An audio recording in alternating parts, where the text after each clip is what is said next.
بسم اللہ الرحمن الرحیم۔ سیقولون ثلاثۃ، کہیں گے وہ تین ہیں، چوتھا ان کا کتا ہے، اور کہیں گے پانچ ہیں، چھٹا ان کا کتا ہے۔ رجمم بالغیب، بن دیکھے پتھر چلانا، اٹکل پچو لگانا۔ ویقولون، اور کہیں گے سبعۃ، سات ہیں، وثامنہم کلبہم، اور آٹھواں ان کا کتا ہے کلبہم۔ تو اللہ تعالیٰ نے دو قولوں کو رد کیا رجمم بالغیب کہہ کر، اس میں تعلیم دی کہ اندازے اور اٹکل پچو مت چلایا کرو جس چیز کی تحقیق نہیں، اور دوسرا یقولون سبع وثامنہم کلبہم، اس کی اللہ نے تردید نہیں کی۔ اس لیے علماء فرماتے ہیں وہ سات تھے اور آٹھواں ان کا کتا تھا، سات افراد تھے۔ قل ربی اعلم بعدتہم، اب چند ہدایات ہوں گی، خیال کرنا، اور چند نتائج نکلیں گے۔ فرما دیجئے میرا رب خوب جانتا ہے ان کی عدت کو، گنتی کو، کیونکہ یہ کوئی اصولی مسئلہ نہیں ہے۔ معلوم ہوتا ہے ایسے مسائل جن کا تعلق عمل عقیدے سے نہیں، ان کی تفتیش میں جانا فضول ہے، ان کی تفتیش میں جانا فضول ہے۔ ما یعلمہم الا قلیل، نہیں جانتا ان کو مگر تھوڑے لوگ۔ ابن عباس کا قول ہے انا من القلیل، میں بھی ان قلیل میں سے ہوں۔ کانو سبعۃ، کتنے تھے؟ سات۔ کانو سبعۃ، سات تھے۔ فلا تمہارے فیہم، پس مت بحث کرنا ان کے معاملہ میں کہ کتنے تھے، یہ فضول باتیں ہیں، ان میں یہودیوں کا کام ہے فضولیات پہ لگانا، اس لیے اس میں بالکل بحث نہیں کرنی۔ الا مراء ظاہرا، مگر سرسری بحث۔ بلا تستفتے، تیسری بات، اور پوچھنا بھی نہیں، فیہم ان کے متعلق، منہم ان یہودیوں سے، احدن کسی سے، کسی ایک سے بھی۔ اب قرآن نے بیان کر دیا کسی ایک یہودی عیسائی سے نہیں پوچھنا، کیونکہ اکاذیب ہیں ان کے سارے، تو آپ نے ان سے استفتاء بھی نہیں کرنا یہودی مفتیوں سے۔ سمجھ گئے کہ نہیں؟ الاستفتاء بلا تقولن، اور بس یہ مضمون ختم ہو گیا۔ لا تقولن جملہ معترضہ ہے۔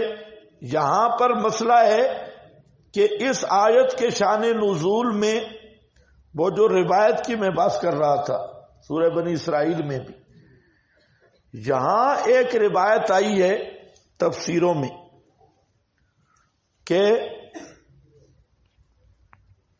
مشرکین عرب کے کہنے سے یا یہود کے ورغلانے سے یا ان سے پوچھنے سے، یہود نے تین سوال کیے تھے کہ اصحاب کہف اور ذوالقرنین اور روح، لیکن میں نے آپ کو بتایا کہ بخاری کے حوالے سے پیچھے وہ حدیث یاد ہے یسألونک عن الروح پر، کہ وہ تو مدینے میں سوال ہوئے اور کرنے والا کون ہے؟ یہودی ہے، اور براہ راست سوال کیا، اور اس سوال کے جواب میں آیت اتری، وہ آپ کے پاس لکھا ہے۔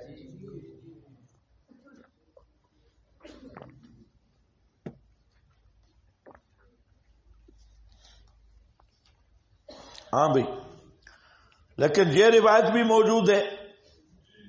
تو ایک بات ذہن میں رکھ لو، یہ جو شان نزول کی روایات ہیں، پہلی بات یہ ہے کہ ان میں اکثر ثابت ہی نہیں۔ یہ جو مشہور ہے اس آیت کا شان نزول کیا ہے، اس آیت کا شان نزول کیا ہے، تو یہ اکثر گپ شپ ہے۔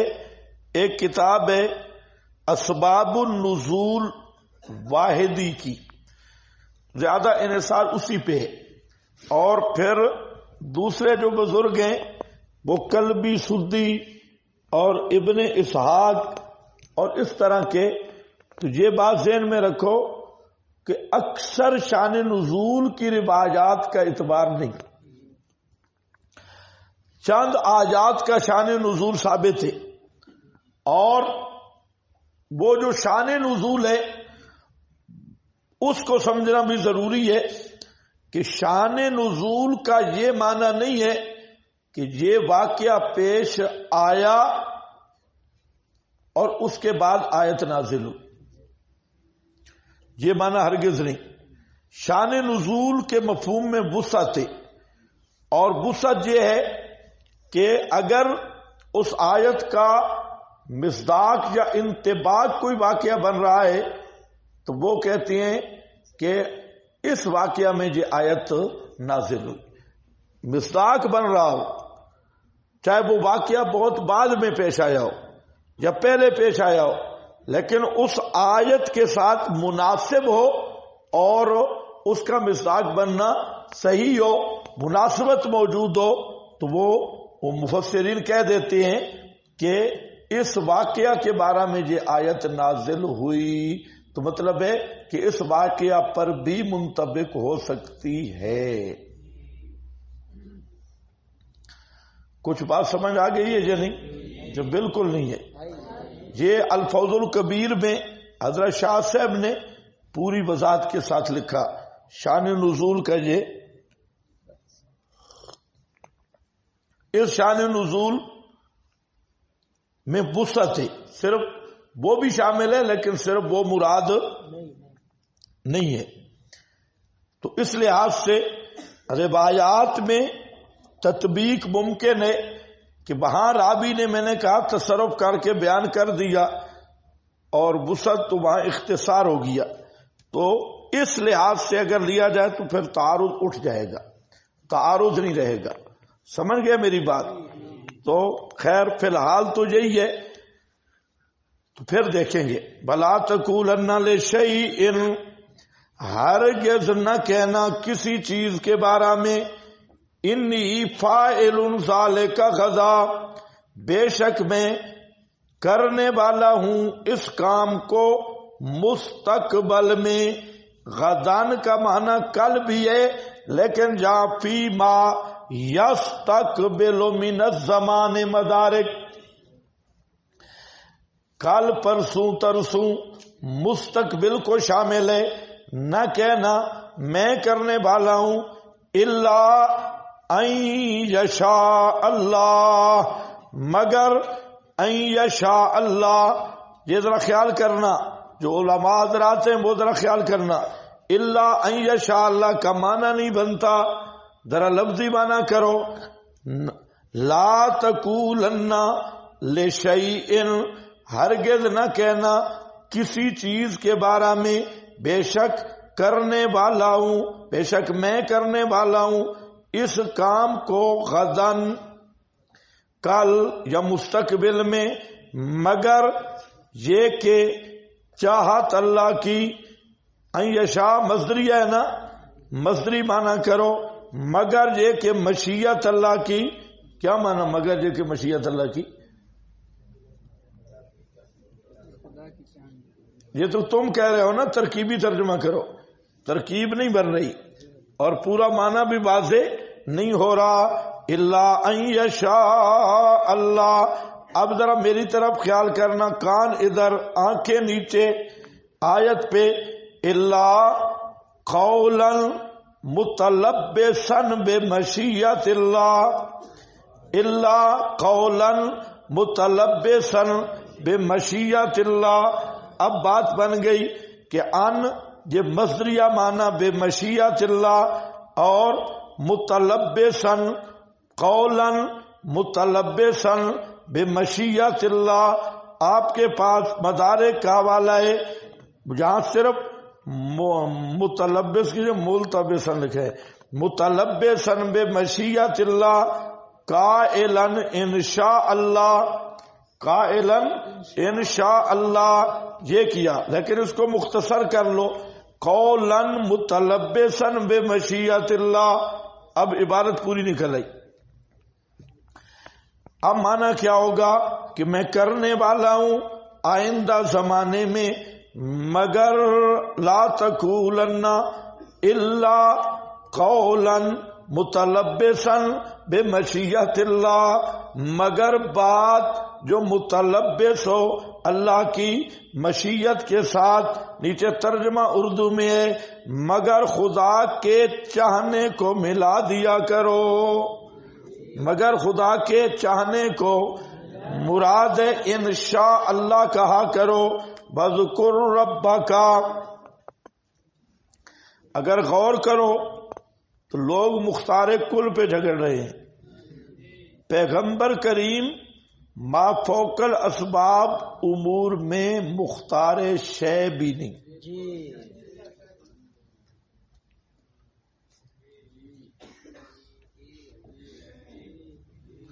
مختار کل، مختار شے، فرق آیا؟ ایک رتی جتنا اختیار بھی نہیں.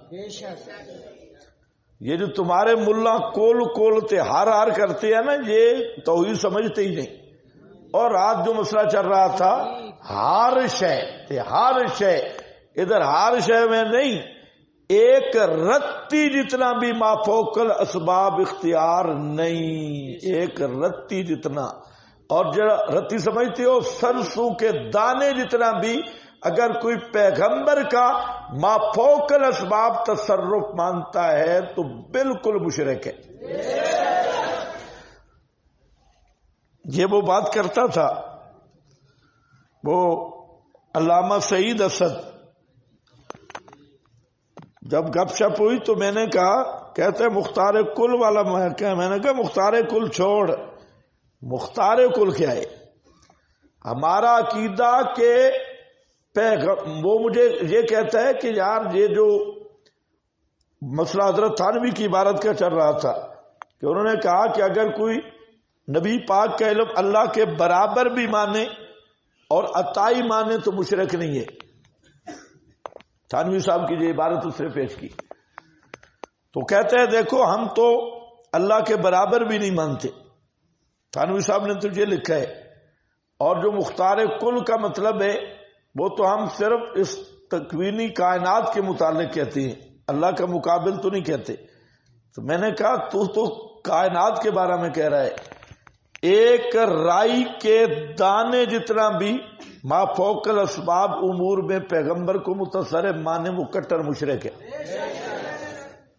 ایک رائی کے دانے جتنا.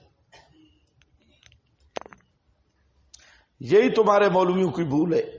بعض علم غیب ہم بھی مانتے ہیں. اچھا بعض تم مانتے ہو، پھر بعض علم غیب تم مانتے ہو، شرم نہیں آتی تمہیں؟ پھر کس منہ سے تم لا عالم الغیبہ پیش کرتے ہو؟ کوئی تمہیں سمجھ نہیں آتی. تو اس کا مطلب ہے پھر توحید کے حصے ہو گئے نا. پھر توحید اور شرک کی تو تقسیم نہ رہی. پھر کچھ وہ مانتے. عیسائی کب کل مانتے ہیں؟ وہ بھی تو اپنے لیے مانتے ہیں. یہودی بھی تو اپنے مشکل کشاؤں کو، اپنے لاہور والے علی اجویری کو لاہور والوں کے لیے داتا مان لیں تو پھر مشرک نہیں ہوں گے، کیونکہ مشرک ہونے کے لیے کل ماننا ضروری. عجیب فلسفہ نہیں آ گیا؟ آپ اگر سمجھ رہے ہیں تو یہ عجیب فلسفہ ہے. کول شول چھوڑ، لا تقولن لشیء، ایک رتی جتنا اختیار بھی کوئی نہیں. لشیء انی فاعل ذلک غدا الا ان یشاء اللہ. جب تک انشاءاللہ نہیں کہے گا ایک رتی جتنا بھی تیرا اختیار کوئی نہیں. مختار کل، مختار کل چھوڑو، مسئلے پرانے ہو گئے. ایک رتی جتنا بھی ما فوق الاسباب اختیار نے. وَاذْكُرْ رَبَّكَ اِذَا نَسِيتَ، اور ہدایت ہے وَاذْكُرْ رَبَّكَ، یاد کر اپنے رب کو جب بھول جائے تو، اذا نسیتا، جب بھول جائے تو انشاءاللہ کہنا بھول جائے تو وَاذْكُرْ رَبَّكَ، جہاں وہ پورا مسئلہ ہے استثناء کے اتصال کا، کہ ایک آدمی، حضرت عبداللہ ابن عباس نے کہا، ان کا مسلک تھا کہ ایک آدمی ایک کام کرتا ہے اور سال کے بعد اسے یاد آتا ہے اور ساتھ کہتا ہے انشاءاللہ تو تدارک ہو جائے گا. یہ ہے وَاذْكُرْ رَبَّكَ اِذَا نَسِيتَ، اس طرح جب بھی یاد آئے انشاءاللہ کہہ لے. سمجھ گئے میری بات؟ تم بول نہیں رہے، سمجھو. اب مسئلہ ہے وَاذْكُرْ رَبَّكَ اِذَا نَسِيتَ. حضرت امام ابو حنیفہ رحمۃ اللہ علیہ، یہ عباسی خلافت کا دور تھا. امام صاحب نے فتویٰ دیا کہ اگر کوئی طلقتو کے انشاءاللہ درمیان میں وقفہ کرتا ہے تو طلاق واقع ہو جائے گی. موصول کلام ہے تو پھر تو ٹھیک ہے، لیکن مفصول کلام ہوا تو طلاق واقع ہو جائے گی.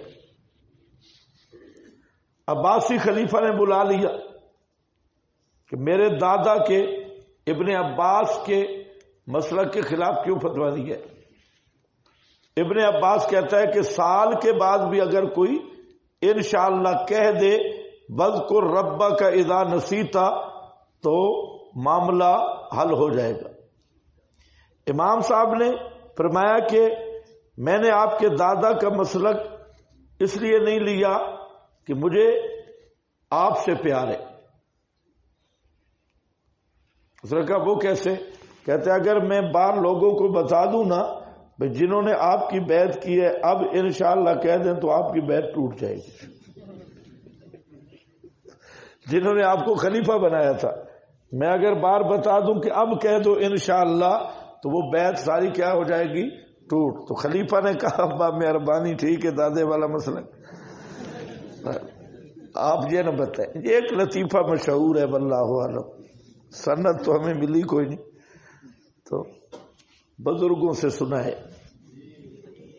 ہاں بھائی یہاں مسئلہ یاد رکھ لو. جو مسئلہ ہے، مسئلہ یہ ہے جو ہم کسی کی باتیں بیان کرتے ہیں اس کی ذمۃ علی من روا، وہ ہماری ذمہ داری نہیں ہوتی. جو ہم بات کریں گے اس کے ہم ذمہ دار ہیں. وَاذْكُرْ رَبَّكَ، لیکن مسئلہ جہاں یہ بھی یاد رکھ لو انشاءاللہ بھول گیا اگر مفصول کلام میں انشاءاللہ کہا تو تعلیق کے ساتھ اس کا تعلق نہیں ہوگا، ثواب مل جائے گا. تعلیق کے ساتھ اس کا تعلق نہیں ہوگا، ثواب مل جائے گا انشاءاللہ کا. سمجھ گئے میری بات؟ ثواب ملے گا. اگر اسی ایک لفظ کو بھی آپ سمجھا دیں لوگوں کو، شرک ہو ہی نہیں سکتا. کہ اللہ اپنے نبی کو کہتے ہیں کہ ایک شے کے بارے میں بھی نہیں کہنا کہ میں کروں گا جب تک نہ کہو انشاءاللہ. تو انشاءاللہ کا کیا معنی ہے؟ اگر اللہ نے چاہا تو.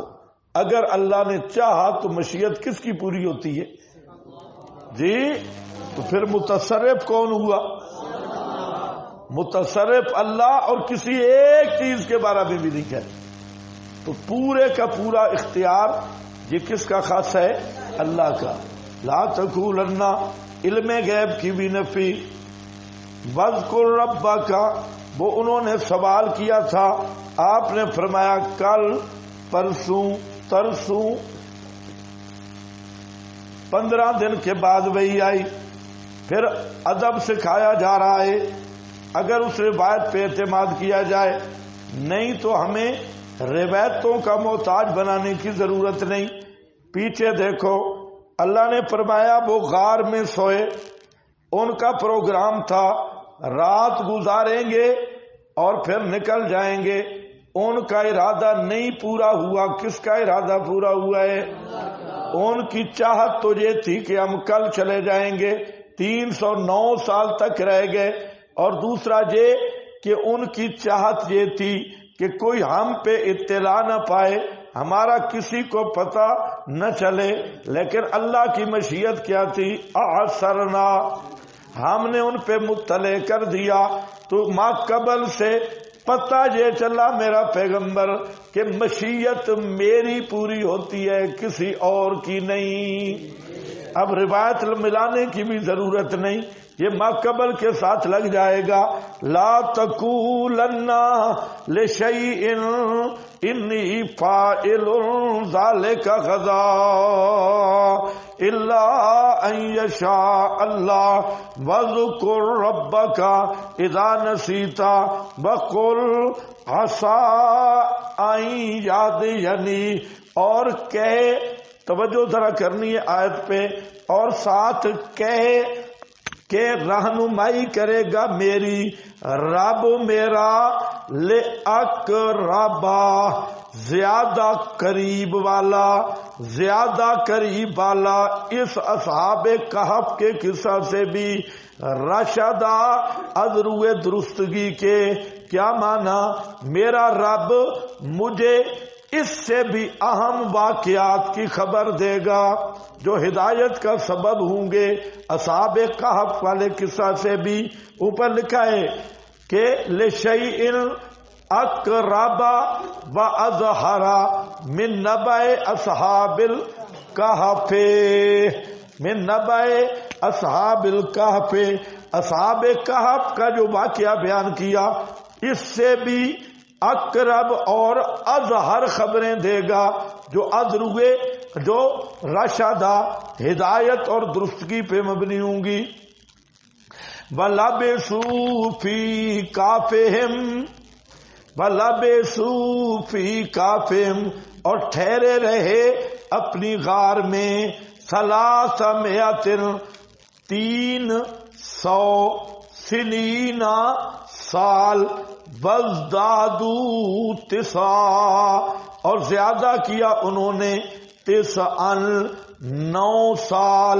نیچے لکھا ہے ھذا خبر من اللہ ام مدت لبثہم، یہ اللہ تعالیٰ کی خبر دینا ہے ان کی مدت ٹھہرنے کی۔ یہ ایک عبارت ایک شبہ کا جواب ہے۔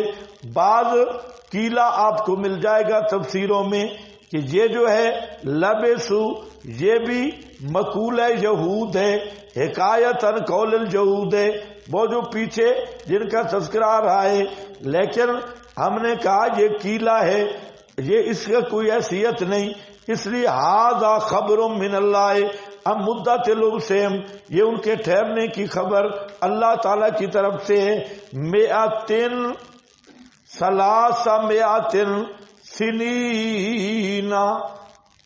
سنین وازدادوا 9، میں یہ جو 300 سنین، مفسرین حضرات فرماتے ہیں کہ یہ 300 سال بنتے تھے شمسی حساب سے، اور 9 تھا اپنا جو قمری حساب تھا، تو اس لحاظ سے یہ 309 سال بنتے تھے۔ تو 300 کو الگ ذکر کیا اور وازدادوا 9 کو اس سے جدا کیا۔ یہ رعایت فریقین ہے، رعایت جانبین ہے۔